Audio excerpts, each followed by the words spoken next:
Today in class we introduce the idea of imperialism, which is when one country tries to involve itself in another country, usually one that's weaker, in order to gain a variety of things. It could be wealth and opportunities to trade. It could be for political reasons, or to have more power. It could be cultural reasons, such as to spread religion. But it is the idea of us extending outside of our borders and getting involved in other countries. So today we kind of looked at the definition of imperialism and the fact that it was used in the late 1800s and early 1900s from our country. Up to this point, we had kind of been focused on our own interests with the Industrial Revolution and people moving out west after the Civil War. In the unit about the Civil War and Reconstruction, we definitely had our own crisis to deal with. So at this point, towards the end of the Industrial Revolution, we had kind of reached our maximum of the fact that we had started producing so many products with these factories and new inventions that we ran out of people to sell them to. We needed more people to buy our products, so therefore we needed to get involved in other nations so that they could have this access to our products that we were making here in our country. We looked at some cartoons about imperialism, which you can see this one here with the eagle we discussed, how this was showing that in 1898 we're going to discuss a war that happened that year that we were successful in, and because of that we were able to extend our influence beyond the 3,000-mile border of the U.S. to islands such as Puerto Rico in the Atlantic all the way to islands of the Philippines way over in the Pacific, and therefore we definitely extended our influence. We looked at cartoons such as this showing the U.S. to almost be sort of a bully and us going in and taking things for ourselves and being domineering and powerful, which is what's shown here with Teddy Roosevelt and the construction of the Panama Canal. We looked at this here and showing how, depending on what aspect you're looking at, imperialism can be seen as good or bad. It can be seen as us trying to rule over other people and oppress them with our thoughts and our ideas and our way of government and economy, or it can be seen as a positive thing because it gives the people of these countries opportunities that they didn't have before. So today we're going to pick up with an event in 1898, which is kind of going back to this cartoon here with the eagle, that kind of kick-started our involvement in other countries, mostly in our hemisphere at first, but then reaching out to remote locations such as Asia before too long. So this event is called the Spanish-American War. If you're looking in your blue book to take notes and to read, I'm looking at Chapter 10, Section 2, which starts with page 346, which gives you some information about this war that kick-started our involvement in other countries. It started in 1898 when we declared war on Spain, who had control of the island of Cuba. But we need to understand the background of the issue first.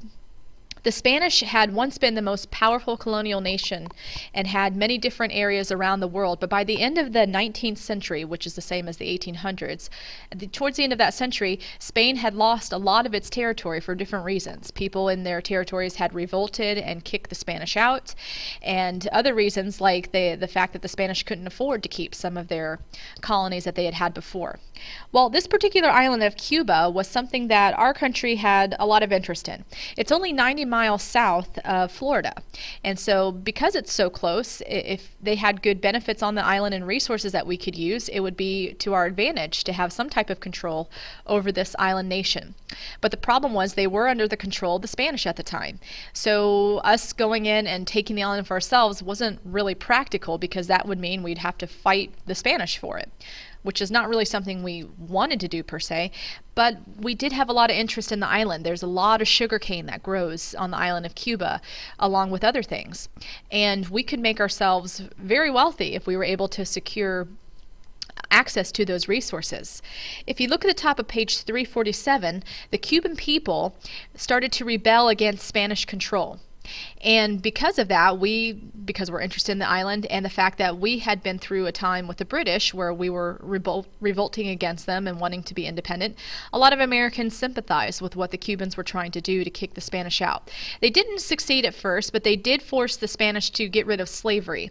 And once that happened, then our businesses could really start to invest in the sugarcane industry of the island. So you can see this mentioned here that they tried in these years, 1868 to 1878, a 10-year period where the Cubans were trying to kick out the Spanish, and they didn't really succeed. All they succeeded in was getting rid of slavery.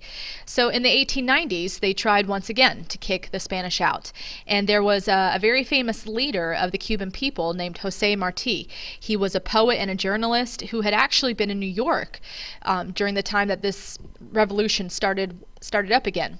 And he is basically someone who encouraged Cuban resistance, and he told them to use guerrilla tactics, which are unconventional war strategies, things like destroying property, and he actually told the Cuban people to attack American-owned sugar mills and plantations.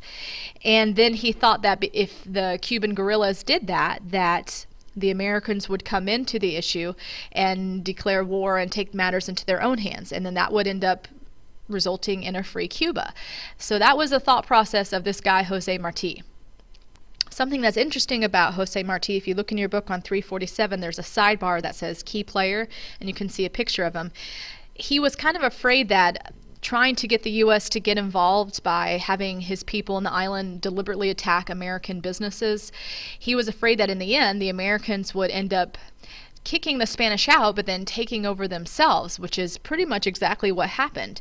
So he made a very famous quote that says, "I know the monster because I have lived in its lair." He had lived in New York for some time, and he knew what Americans were thinking and the fact that we were interested in the island. So he, I think, pretty much realized that if we helped kick the Spanish out, that we would, in a way, take its place. And that's exactly what ended up happening. So now let's take a look at why the U.S. finally did decide to get involved and fight the Spanish for the island of Cuba. Basically, once the Cuban people started revolting again in the 1890s, the Spanish sent a general named Valeriano Weyler to Cuba to put down the rebellion and to restore order. Weyler tried to crush the rebellion by sending people into basically concentration camps. There was all kinds of atrocities that were committed against the Cuban people. And there were some newspaper editors here in our country that saw this as an example of something they could use in their papers to hype Americans up. It's something known as yellow journalism, which you can see right here. It's when you deliberately exaggerate or sensationalize a story in order to get more readers. Pulitzer and Hearst, these two newspaper editors, were in charge of newspapers that you see here, the New York Journal and the New York World. And basically they wanted Americans to get involved in this war so that we could have more interest to invest in. So they printed up stories that in some cases were deliberately made up in order to get Americans angry at the Spanish and want to go to war down on the island. These two newspaper editors actually sent artists down to Cuba to paint pictures of how bad General Weyler from Spain was treating the Cuban people in these so-called concentration camps. And you can see a very famous quote, you might have heard of it before. One of the artists came back and said that it really wasn't as bad as what they had heard. And the newspaper editor here, Hearst, he basically said, well, you just draw a picture the way that will get people upset and I'll make sure that we end up going to war. So his quote was, you furnish the pictures and I'll furnish the war. And it pretty much ended up being right on, because these pictures that were published in newspapers exaggerated what was happening and got Americans outraged to the point that we needed to go down into the island and kick the Spanish out and help these poor Cubans. So even though a lot of Americans were starting to believe that we needed to get involved into the island and fight the Spanish, we still needed something a little bit more convincing of proof that the Spanish needed to be taken care of and kicked off the island of Cuba. We talked in class about the fact that we were building up our military strength. That was one of the reasons for imperialism. And we mentioned that there were 9 new steel-hulled cruisers built in the years 1893 to 1900. And one of those was called the USS Maine. This was a modern battleship, and our government decided to send it down to Havana Harbor. Havana is the capital of Cuba, and we sent it down there to basically protect American interest and American citizens if they needed help getting off the island, or if they needed military involvement if something was deliberately attacked.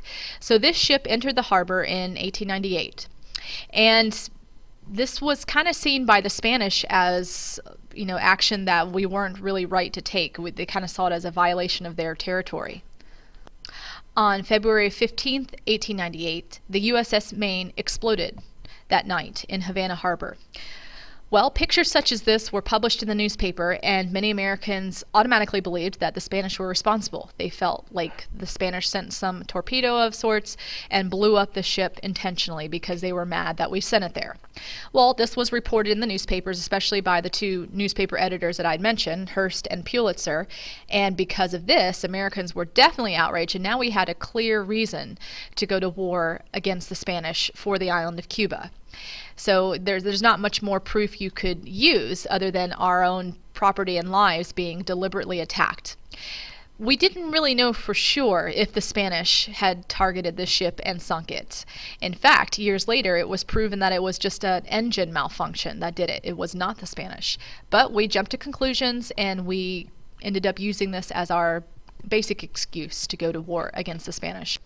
The last main issue that brought us closer to war with Spain was something called the Delon Letter in 1898. And you can see down here, basically, it was written by the Spanish ambassador to the United States, Enrique Dupuy de Lome, and it criticized President McKinley at the time, saying that he was weak, that he was spineless, and that he only wanted to cater to the crowd.